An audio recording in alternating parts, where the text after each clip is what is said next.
국가가 빨리 망가지고 망하라고 떠드는 시민단체한테 얼마를 예산을 주죠? 102조 3천억을 줘요.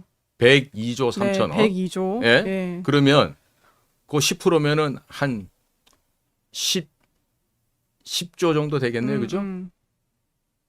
10조 한 300억 되겠죠? 그럼 어떻게 하죠?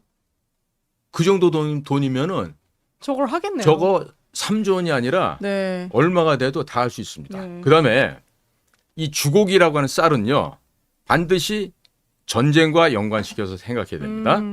자, 북쪽이요. 저렇게 지금 보릿고개가 와서 지금 굶어 죽어가도요. 네. 군대에 비축한 군량미는 절대로 안 내놔요. 원칙이에요, 그게. 왜 그러냐? 하시라도 전쟁을 하게 되면 포탄, 뭐 실탄, 탱크, 대포, 뭐 자동차, 기름 다 필요하지만 네.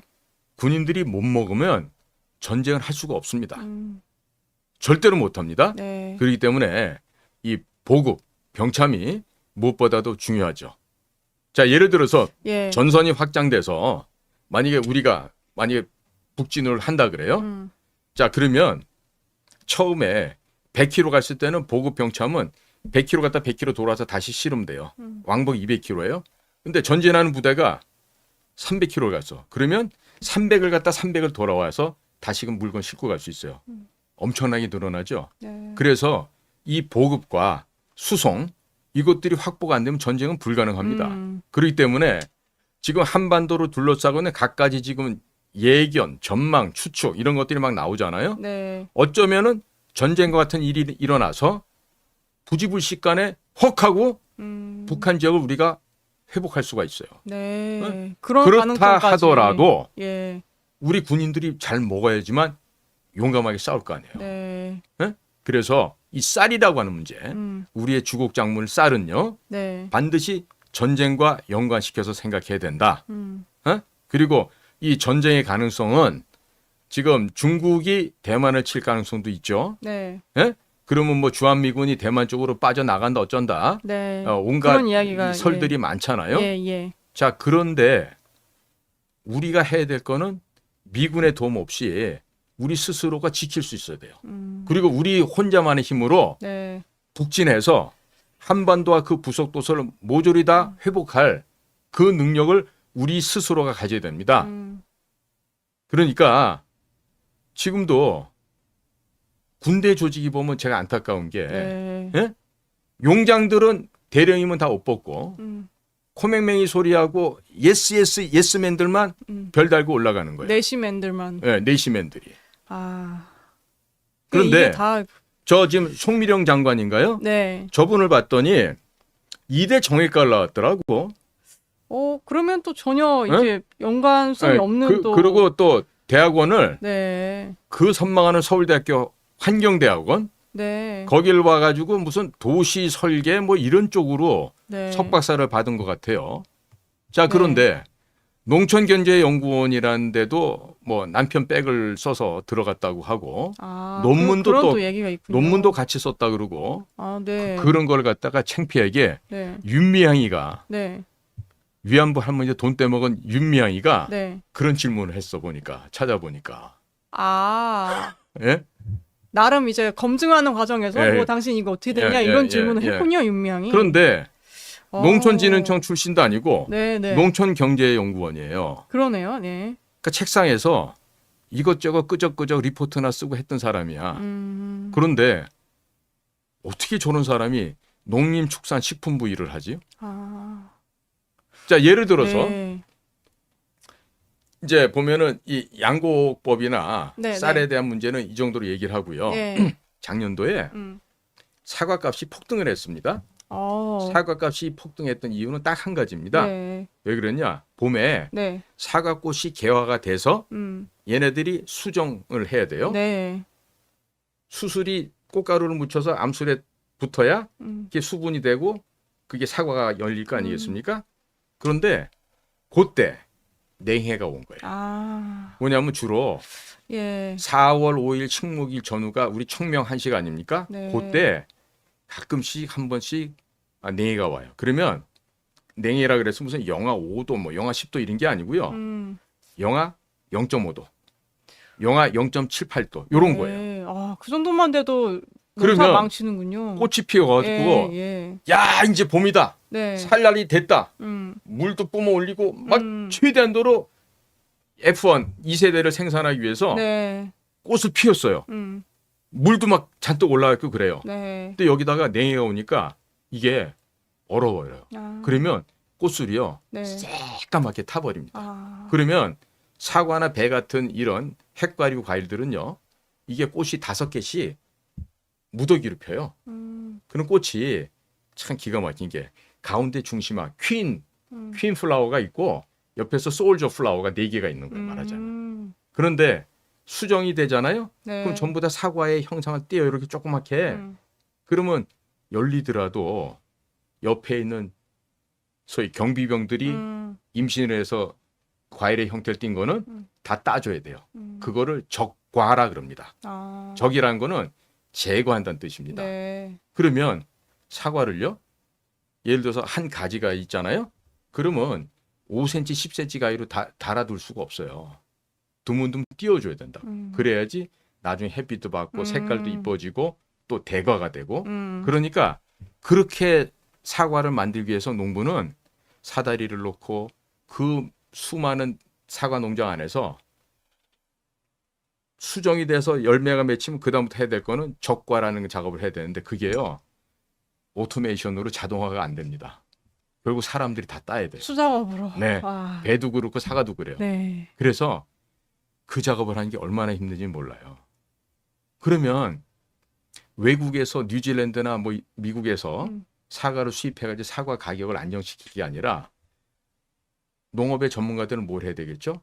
냉해를 방지할 수 있는 뭔가를 개발하면 안 되겠습니까? 네. 원천 네? 그런 걸 차단할 네. 수 있는. 네. 그러니까 우리가 콜드 인저리 혹은 프로스트 인저리라고 영어로 표현하는데요. 네. 그 봄 한날에 하루 이틀 상관이에요. 네. 그때 그렇게 해가지고 사과나 이런 그 배나 이런 과일들이 다 떨어지는 이런 참사가 안 생기려면 얘들한테 보온막을 입혀주면 된다고. 네. 보온막을 입혀주면 돼요. 하필이면 제가 개발한 액체 비료가 네. 그 역할을 해요. 증산도 하지만 네. 먼저 뿌려주면 보호도 해주고. 보호도 해줘요. 말하자면은 우리가 등산할 때 입는 고아텍스 역할을 네. 하는 겁니다. 땀은 배출하고 비바람 막아주고. 그러니까 그런 것들을 연구를 해서 네. 실질적으로 농촌에서 농민들이 쓸 수 있는 농자재를 마련해 주는 게 우선 국가가 해야 될 일이에요. 그런데 안 해. 안 해. 아. 그리고 뭘 네. 하려 그러면 네. 무슨 뭐 법, 규정, 규칙 규제를 하는군요. 이렇게 해갖고 네. 사람을 아주 못 살게 그냥 들들 볶아요. 아. 그러니까 네. 제가 그런 좋은 제품을 개발했어도 한국에서 안 풀고 미국 가서 비즈니스를 했던 게 뭐 특별한 이유가 있어서 그런 게 아니에요. 여기에서의 그 짜증나는 규제들 때문에 그런 걸 피해 피해서. 갔던 거죠. 네. 아. 그리고 이거를 우리는 뭐 농촌진흥청이나 이런 데 하면 뭐 고작 넓게 해봤자 뭐 한두 평짜리 그렇게 모종 심어놓고 실험하는데 네. 보통 미국 친구들 밭을 가잖아요. 네. 그럼 보통 뭐 200에이커, 300에이커 그렇습니다. 밭 하나가. 네. 그럼 1에이커가 축구장 한 장 면적을 생각하시면 돼요. 아. 그럼 200에이커면 예. 축구장 한 200개가 그러니까 합쳐진 엄청나네요. 면적이죠. 예. 근데 제가 가서 뿌린 면적이요. 한 대략 15만에서 20만 에이커를 그 제가 만든 액체 비료를 뿌리면서 실험을 하셨군요. 콩이 증가되고 옥수수가 증가되는 네. 걸 확인을 했죠. 그러니까 앞으로 이게 이제 저 같은 경우는 개인적으로 죽기 전에 꼭 완성을 해고 죽어야 될 과제이기도 해요. 아, 네. 네? 그러면 생산이 그렇게 막 20% 30% 늘어나잖아요. 그러면 유전자 변형 작물이 필요가 없어져요. 그럼 그렇지 생산성 않겠습니까? 때문에 예. 사실은 그러니까 그렇게 해서 생산이 늘어나잖아요. 그 유전자 변형 작물 GMO라고 GMO라고 하죠. 하죠. 예. 예, Genetically Modified Organism이라는 유전자 변형 작물인데 네. 넌 GMO만 쓰더라도 음. 이 액체 비료를 물을 한 200배에서 250배 희석해서 뿌려주는 거니까 네. 굉장히 수월하죠. 값도 싸고. 그러니까 뿌려본 우리 미국 농부들은 야, 너 이거 어디서 갖고 왔어? 탐복을 하는 거예요. 그런데 이 사람 죽이는 병도 아닌 코로나 때문에 네. 제가 그 코로나에 쓰러져서 아, 예? 죽다 살았잖아요. 네. 그래서 지금 타이밍을 놓치고 네. 지금 이제 몇 년 이렇게 뒤로 딜레이가 돼서 아, 그렇지. 그 기간 때문에 그렇게 저는 되셨군요. 이런 그 식량 작물의 증산을 통해서 음, 우리만 잘 사는 게 아니라 온 세계 인류가 잘 살았으면 좋겠다는 생각을 하거든요. 네. 예? 그런데 이 장사하는 비즈니스맨들은 어떻게 하면 돈만 많이 벌면 될까? 이런 그 낮은 생각을 갖고 있어서 안 된다고 봐요. 아, 응? 그리고 우리나라 이 네. 농진청이나 뭐 농업부나 이런 데서는 참 안타까운 게 그저 뭐 우리 여기 테이블만한 이런 데서 실험해보고 이런 건데 그게 아니라 너희들 축구장만한 면적 한 10,000장, 100,000장 규모로 한번 실험해본 거 있어? 대한민국에 단 한 명도 없을 거예요. 야, 농업 전문가들이라 해도. 그 정도 규모에서 하긴 사실 왜 그러냐면 쉽지가 제가 않겠죠. 예. 물건을 만들어서 네. 첫 해 무상으로 공짜로 줬거든요. 한번 해보라고. 아, 농부들한테요? 예. 어. 그걸 만들어서 네. 일일이 차에 싣고 다니면서 네. 그 제가 지금 미국 가서 타고 다닌 게요. 1마일이 1.6km 아닙니까? 100만 마일 이상 갔어요. 예? 그러니까 킬로미터로 따지면 한 160만 킬로미터? 네. 와. 그러니까 미국 온 데를 싸돌아 다니는 그러네요. 거죠. 예. 혼자서. 예. 근데 즐거웠어요, 그때. 그리고 야, 이게 만약에 잘 결과만 나와서 되면 네. 인류를 구할 수도 있겠다. 아. 이 생각을 한 거죠. 농대 안 나왔잖아요, 제가. 네. 그런데 그거가 우연찮게 중국에서 제가 생각하게 된 거예요. 왜? 중국이 자꾸 커지는 것 같아. 세죠. 네. 근데 매너가 없네. 그리고 불청객이 되네. 네. 그래서 봤죠. 아, 위크 어떤 포인트- 게 영리니까. 그렇지. 네. 영리는 어딜까? 봤더니 식량이야. 중국의 영리는. 식량이 막히면 다 죽어. 네. 사람만 죽는 게 아니라 가축도 다 같이 죽어. 그렇죠. 왜 그러냐? 콩 있죠? 콩을 갖다가 짜서 만들잖아요? 그럼 그게 바이오 디젤이 됩니다. 아. 콩은요. 네. 옥수수는 짜잖아요? 바이오 에탄올이 됩니다. 그래서 이건 휘발유랑 섞어 쓰고요. 네. 콩으로 된 바이오 디젤은 디젤하고 섞어서 씁니다. 아, 그게 그냥 먹는 것만이 아니라? 예. 오. 그런데 네. 미국에 가봤더니요. 네.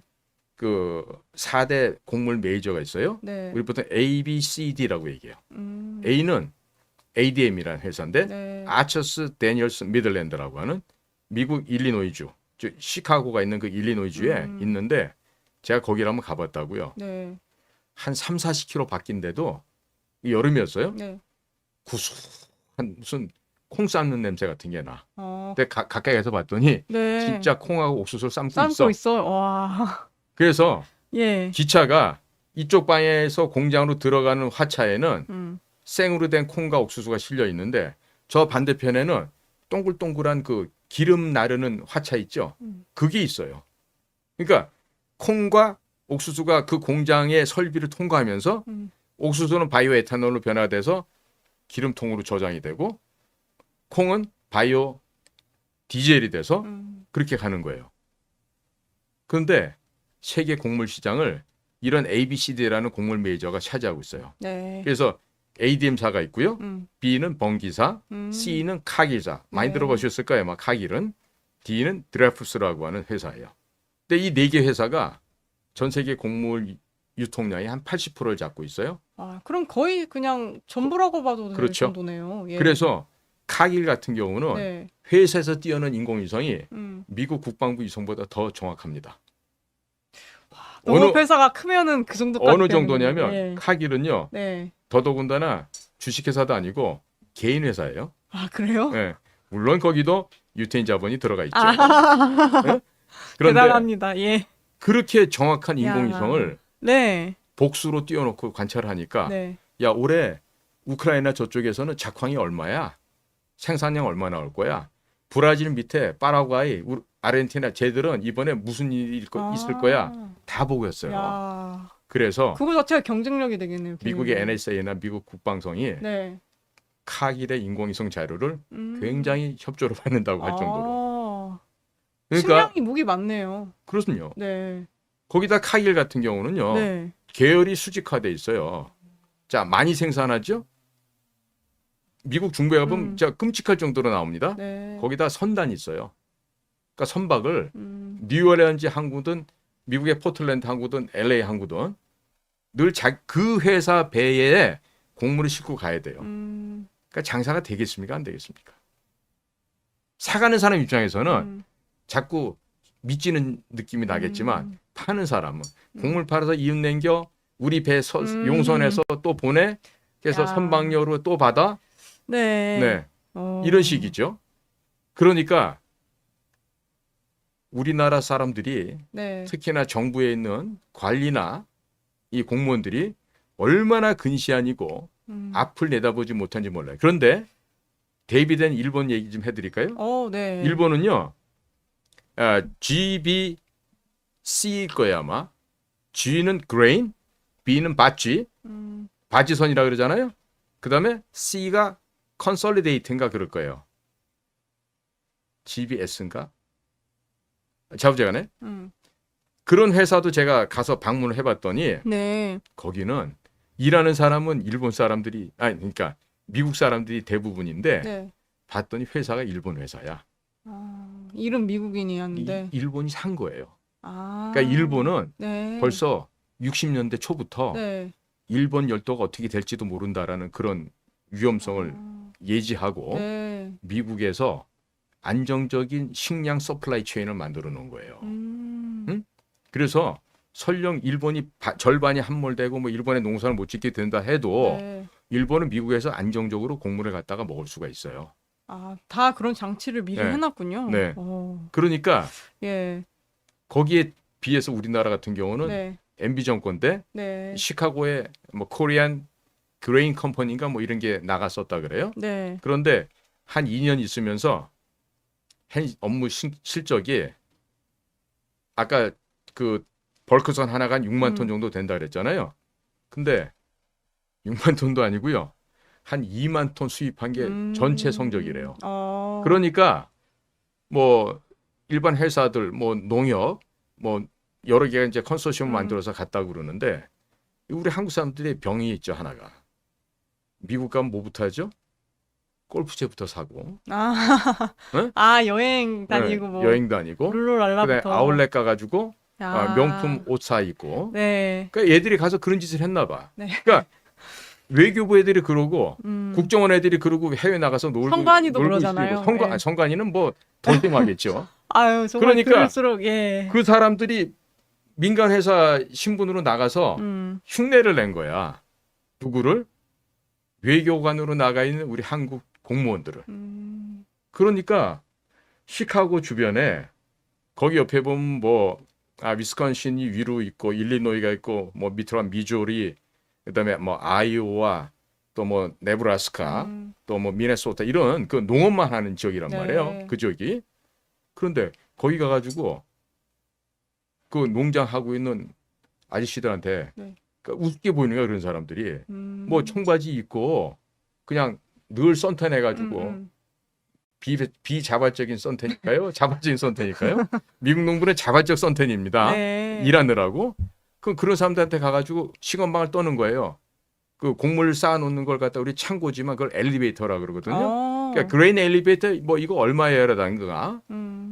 그러면 그 사람들이 집에 가면 사모님들은 캐딜락을 타시고 링컨 컨티넨탈 타고 네. 그말 우리를 같으면 뭐 최고급 그러네요. 규모가 다르니까. 그런 차를 타는 사모님들이고 네. 이 사람들은 직업이 농업이니까 네. 나와서 그냥 포드 픽업 트럭 타고 다니면서 이렇게 썬텐하고 다니는 사람들이에요. 네. 우습게 보는 거야 그런 사람들을. 왜? 한국에서 농민이 우습게 보이니까 네. 미국 와서도 미국 그래도 되는 줄 농부가 알고. 우습게 보이는 거예요. 네. 그러니까 그런 말을 들었을 때 그 농부 아저씨야, 네. 농부 할아버지가 기가 차겠네요. 얼마나 같지 않겠어요. 네? 네. 그러고서는 2년 정도 하고서 일이 안 되니까 밤중에 도망가는 건 뭐라 그러죠? 야반 도주라 그러죠. 그런 식으로 하고 끝냈어요. 그러니까 제가 윤석열 정부 시작했을 때도 뭐 옆에서 무슨 뭐 정책 뭘 한다고 뭐 그러는 팀들이 있길래 네. 이 얘기를 얘기해봤죠. 네. 씨도 안 먹혀. 아. 그러니까 농업은 어찌 보면은 핵무기보다 더 무서운 겁니다. 네. 그렇죠. 저희도 뭐 다른 또 시간에 이 박사님이랑도 같이 얘기를 많이 하면서 느낀 게 네. 핵은 그냥 억지하는 용도잖아요. 네. 억지력이 큰데 네. 진짜 이런 식량 이런 문제는 네. 정말 숨통을 탁 눌러버릴 수 그럼요. 있는. 네. 아니 사람 중에 네. 안 먹고 살 수 있는 사람이 있습니까? 그 없죠. 없으니까 이게 진짜 무서운 건데. 먹는 게 제일 중요하지 않습니까? 네. 그런데 미국은 이 먹는 시장을 잡고 있다고요. 근데 에너지 시장도 잡고 있잖아요, 미국이. 네. 무기 시장도 잡고 있죠. 그런데 우리나라 애들은 치건방을 떨어. 야! 쎄쎄만 하면 살 수 있어. 쎄쎄만 하면 살 수 있어. 응? 반미 친중하자고 이러고 떠들고 있는 거 아니야. 네. 이번 선거 결과 그거 아니에요. 응?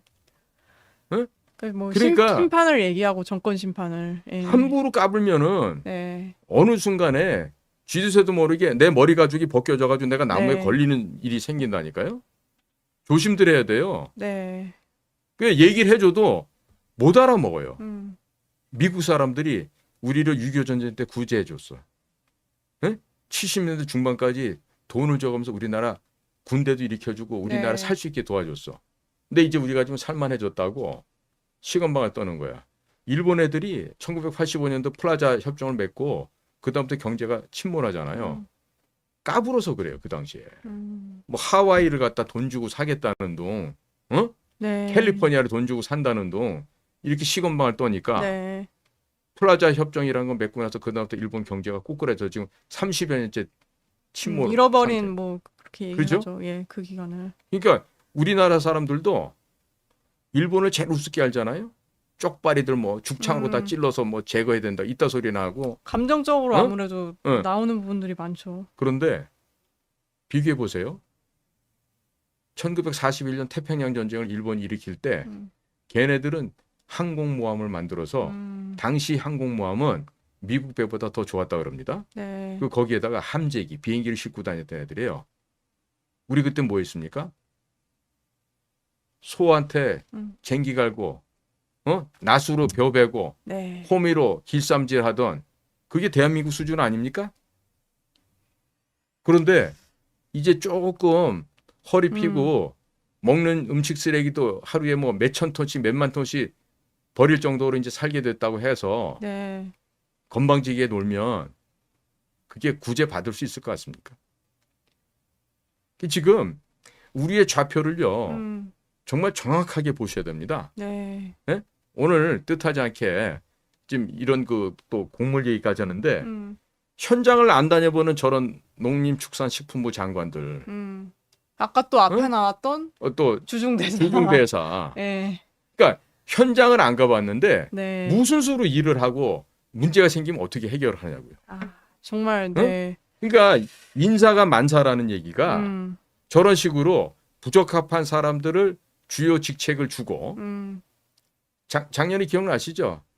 그 청소년 대회, 잼버리 대회. 잼버리 때. 네. 예. 그때도 그 뭐 여성가족부 장관이 가는 그 여성 하나가 뭐 공부는 또 윤 대통령하고 또 대학 동문 후배였더라고 보니까 경제학과 나오고 뭐 무슨 현승이가 그랬죠? 그 얼마나 그 행사를 망쳤어요. 거기다가 전라북도 도지사부터 시장, 뭐 군수, 도의원들까지 전부 다 하나 같은 도둑놈들이 국가 예산 빼먹고 네. 아마 지금도 그 예산 갖고 뭐 그 옆에 비행장 있는데 또 비행장 하나 더 짓는다 그러고 뭐 아무도 이용하지 않을 비행장을 계속 짓는 이제 그러면 가을 되면 이제 고추 건조장으로 쓰이겠지. 네? 그때 맞아 그랬던 것 같아요. 네. 네. 아니 그러니까 너무 이렇게나 이거 국가가 예. 이 망조가 들었는데도 네. 안 망하는 이유는 단 한 가지예요. 왜 공산화가 안 되겠어요? 왜? 우리나라 부패 네. 중국 못지않게 심해요 지금. 근데 왜 안 망하죠? 왜 안 망할까요? 왜 안 망할까요? 북쪽 애들이 네. 우리보다 1000만 배는 더 썩어 있거든. 진짜 얼마나 그러면 응? 정말 심한 건지. 아니 예. 내가 북한에 대남 공작을 전담하는 내가 지휘자야. 네. 그 대한민국이 썩어 있는 게 보이잖아. 음. 당장이라도 공산혁명이 될 것 같아. 네. 근데 남조선이 적화한데는 단 하나 이유가 지금까지 자유라고 하는 환경 속에서 길들여진 거예요. 사람들이. 통제받잖아요. 네. 억압당하잖아요. 못 참아요 이게. 에? MZ세대가 아니라 우리는 80 먹은 90 먹은 노인들도 통제받고 속박당하잖아요. 못 참아요. 네. 그런데 딱 보니까 먹기 딱 좋은 수준이야. 아마 북한의 공작 부수에 이렇게 생각할 거예요. 그런데 저는 뭐 자유 때문에 선동이 안 되는 거예요. 그리고 돌아봤더니 야 어버이 수령 이래로 3대째 세습 독재하면서 남조선보다 우리가 더 썩었네. 내려갔다 우리가 죽겠네. 아, 이래서 못 오는 거라고. 북한은 정말 더 심각한 만약에 상황이군요. 예. 1961년대 박정희가 5.16 군사혁명 했을 때처럼 네. 그때 상황 같으면 내려오지. 왜? 우리는 그 당시 1인당 GDP가 82달러. 북한 애들은 320달러였어. 그건 4배 정도 잘 그러네요. 살았어. 예. 그러니까 지금이 만약에 1960년대 초반이다. 그러면 잡혀 먹힐 수도 있죠. 네. 그런데 1960년대하고 비슷한 게 있죠. 아무리 자유가 좋지만 백가쟁명식으로 마구마구 사회주의 공산주의를 찬송하고 떠들죠. 이게 지금 보니까 무덤을 파고 있는 것으로 보여져요. 그리고 지금 이제 총선을 통해서 네. 변화되지 않는 정부 측과 대통령의 모습을 보지만 예. 만약에 진짜로 안 변하잖아요. 미국 형아들이 갈아치면 어떡할까요? 지금 사람들은요. 윤석열 대통령이 대통령실에서 제일 우측에 있대요. 응? 대통령이 뭐 저 정도인데 저 양반이 제일 우측에 있는 사람이라는 거예요. 정말 심각한 그러면 상황이네요. 나머지 그러니까. 비서관들 보좌진 네. 얘들은 어떤 애들이 있다는 얘기야. 그럼 좌파란 거죠. 예. 예. 그러니까 지금 김대중 퀴즈라는 거 아니야. 아. 그 엑스포 한다고 막 다니던 친구 하나 있어. 네. 장성민이라고. 아. 장성민이는 네. 김대중 정부 때 청와대에서 국정상황실장 했던 친구야. 소위 김대중의 양아들이라고 불렸던 애라고. 그 정도까지. 그런데 네. 그런 애가 어떻게 지금 윤석열 정부에 들어가서 엑스포를 전담했을까? 그것도 사우디한테 129대 21인가로 대패를 당하고. 그런데 공천도 받아. 경기도 안산에 나가고 네. 그 접대 그 딸한테 집 사주했던 그 누구지? 한무식 있었죠. 한민섭인가? 한문섭인가? 응? 네. 거기 그 친구한테 졌다고. 아니 공천을 받았으면 네. 그렇게 부정하고 부패한 그런 자가 민주당 후보로 나왔으면 네. 이게 될 거 아니야. 그런 것도 못 이기고 거기서 또 낙선했더라고. 그러니까 뭐냐면 이재명이 갖는 경기 저기 더불어민주당은 이미 경기 동부연합 그 뒤에는 누가 있죠? 평양이 있고 평양에서도 특히 대남공작기관이 있고 네. 거기 이미 점령당했다고. 그렇죠. 민주당이 완전히 이제 성격이 그러니까 그런 쪽으로 한청년 출신 애들로 다 예. 점거를 당하고 네. 그렇게 돼버렸다고. 더 극단적인 예, 약간. 예. 그런데 여기 지금 국힘당은 네. 사회주의를 가자는 애들이 더 많고, 김경률이 같은 애들, 뭐 전향했다 그러지만 네. 함은경이 이런 사람들, 그 다음에 그거 플러스 순상님 쪽. 예. 민주당에서 나온 또 무슨 뭐 이상민 할배, 김영주 할매 이런 사람들 예. 폐품 처리장이에요 거기가. 그렇게 해놓고 공천을 있다고 해놓고 네. 졌어요.